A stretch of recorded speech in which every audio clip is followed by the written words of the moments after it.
So make some noise for Leo Lytel! Leo!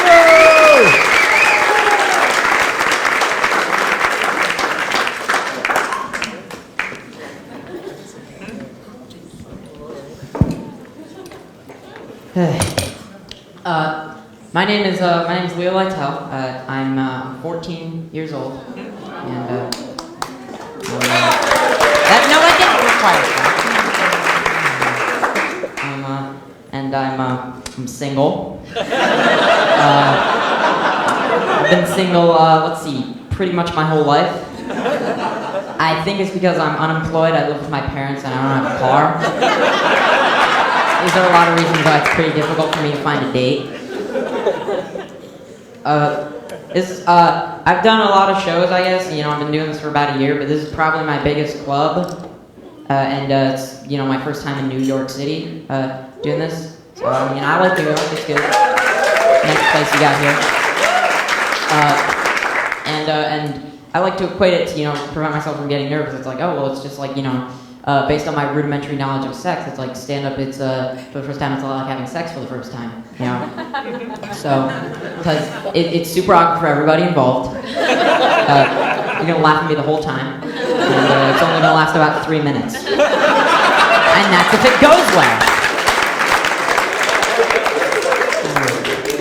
Since I'm at such a young age, there are some things that confuse me from time to time, such as, I'll just go through a few of them. I had to ask my friend what my teacher meant when she said give an oral examination, and he said no, it isn't that. Being a young male, I was relieved to find out that cockfighting actually has to do with roosters. That was a pretty big relief to me. Yeah. I have 3 cats at home. And so I was happy to find out that lesbians do not, in fact, eat pussies. That was pretty cool for me. That was nice. It was nice to hear. I had a second opinion. A lot of people think that I'm a class clown in school, because I'm in school. Yeah, hopefully, right? But, I'm not really, because any middle schooler will tell you that, it's a lot like a shootout. You just want to keep your head down. Any attention it's bad attention. And the only thing you really learn in those 3 wasted years is that nobody likes you and they never did anyway. A lot of teenage parents, or parents with teenagers, yeah. No, not teenage parents. Teenage parents are fucked. But, parents with teenagers. Parents of teenagers,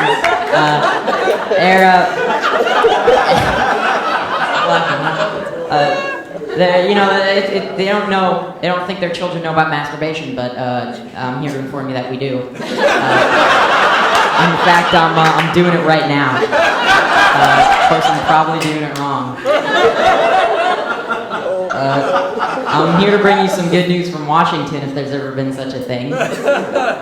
Washington Redskins have finally agreed to change their name to the Washington Pomackies, the name of the tribe indigenous to the area that disappeared mysteriously one night after last being seen in the company of some whiteskins.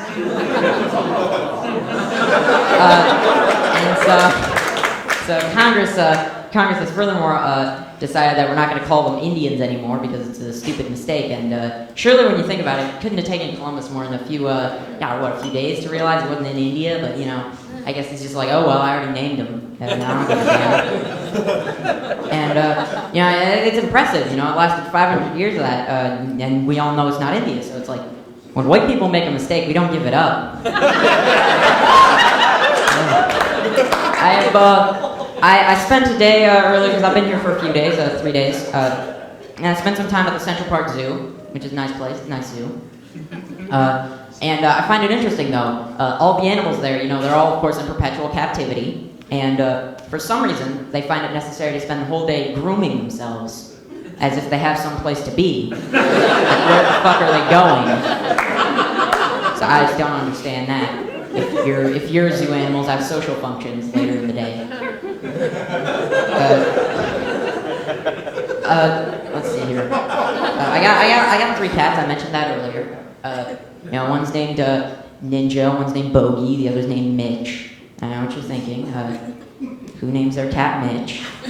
My answer is an 8-year-old who just named 2 other fucking cats. And he's getting pretty tired of it. He's like, fuck you, cat. You remember what I say you're gonna do. And I can only imagine how the other cats must harp on him. You know, they're like, yeah, Mitch, that's not a cat's name, you pussy. So I had to work my second pussy joke in there. I don't have a third, I'm sorry.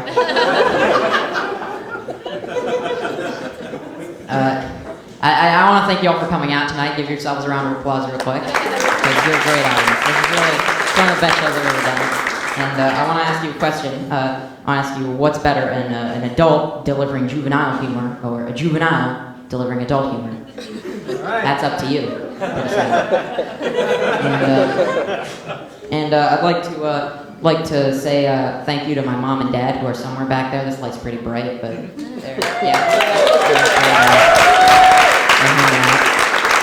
And I want to thank them because they've done a lot to help me in my comedy career. But on the other hand, if anybody's got a phone that I could use to dial Child Protective Services, get the fuck out of here. I think a career in neuroscience would be pretty cool, but apparently I'm a comic. So that's just what I'm stuck with now. And I want to thank them for being supportive in all seriousness, because my mom helps me book gigs and my dad helps me write my jokes. And so the way I like to think of it is that I'm very far along in my comedy career, because like many professional comedians, I have a Jewish writer and my agent is a girl I used to sleep with.